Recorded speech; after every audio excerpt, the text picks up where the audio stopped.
David Fincher's probably the best modern director of our time. If he's not, he's certainly up there. Seven, Fight Club, Zodiac, Benjamin Button, The Social Network. It's a filmography that even the very best would want to steal at least one from, and I'm including directors like Tarantino and Nolan in there. Fincher's latest film, imaginatively titled The Killer, is the second in a 4-movie deal with Netflix and is based on a series of comics written by the French writer Alexis Nolent. Apparently this movie's been a bit of a 2-decade passion project for Fincher, but I have to admit it's crept up on me. Still, with an estimated budget of $175 million and a nomination for the Golden Lion Award at the Venice Film Festival under its belt, it's got a little bit of weight behind it. But is it any good? Well, it's alright.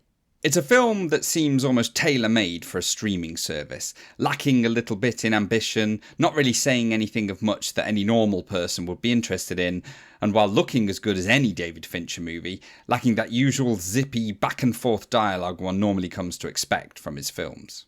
The story's simple, a bit of a tired and overused one actually.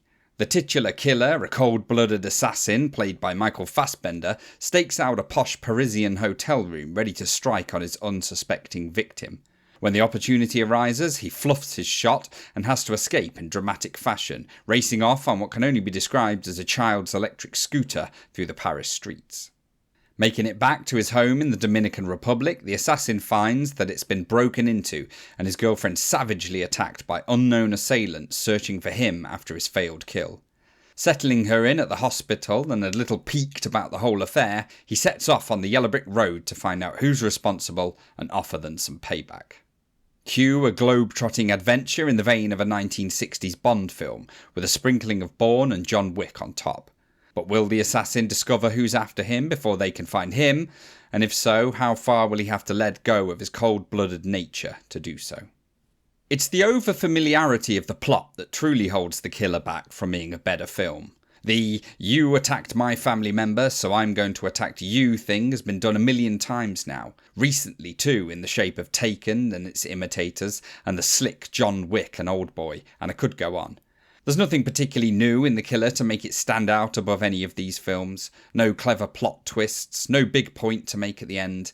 It's just a man with a grudge exercising it in reasonably predictable ways. I've not read the graphic novels The Killer is based on, but judging by what's in the film, I'm surprised Fincher was so drawn to it as a script. In more positive news, the film looks and feels fantastic. Nothing new there, Fincher's one of the most precise, purposeful directors working in Hollywood, and this new release is no different.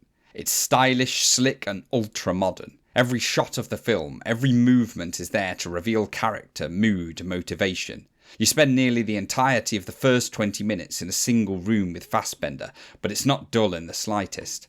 The careful way Fincher reveals the assassin's character is masterful, helped by a script that shows rather than tells, even when it is telling in the form of the graphic novel-style voiceover.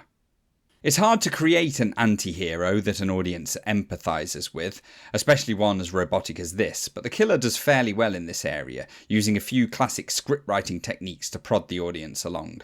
The assassin, barring his mistake at the start of the film, is fantastic at his job, something an audience will always warm to, and he has the usual suite of relatable problems, a crick in the neck and a problem with insomnia that is subtly signposted. But it doesn't matter how sympathetically you draw your anti-hero if there isn't a bigger, badder bad to give the viewer something to root against, and that's missing here. The film really suffers for it, even if, in the context of a movie about an assassin who kills anonymous victims, that might be the actual point. There are moments of brilliant tension, which is another thing that David Fincher excels at, of course. I'll never forget that scene at the end of Zodiac with Jake Gyllenhaal in the basement. These tense moments include a wonderful Bond-style car chase sequence fairly early on, which was set to a piece of choral music that was really fresh and to my knowledge hasn't been done before.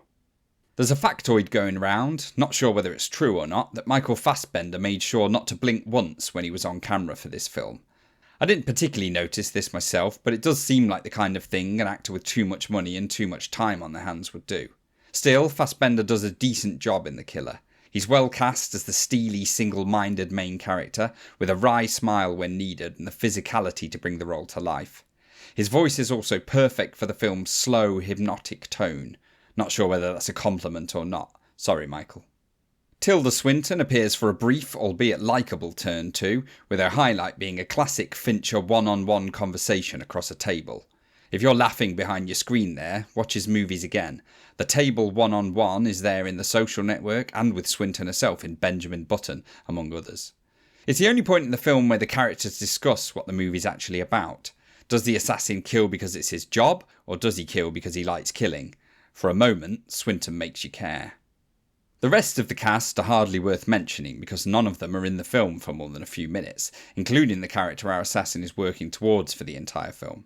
Believe it or not, budding scriptwriters out there, but failing to show your central character's overall goal makes for a bit of a flat climax. Your epic showdown is meant to mean something. It's hard for that to be the case when your audience has barely seen your main character's opponent. This is the same for the girlfriend our assassin is trying to protect too. Why should we care if he avenges her if we've hardly met her? It's like going on a mission to avenge the spilled coffee of someone you just met in an elevator. This ultimately is the problem with The Killer. None of it really matters. The stakes aren't high. It's all just forgettable. Nobody's going to be talking about this film in 10 years' time. It's no Seven, no Fight Club, no Social Network. It's not even The Game. Those films said something. Their central messages resonated with people.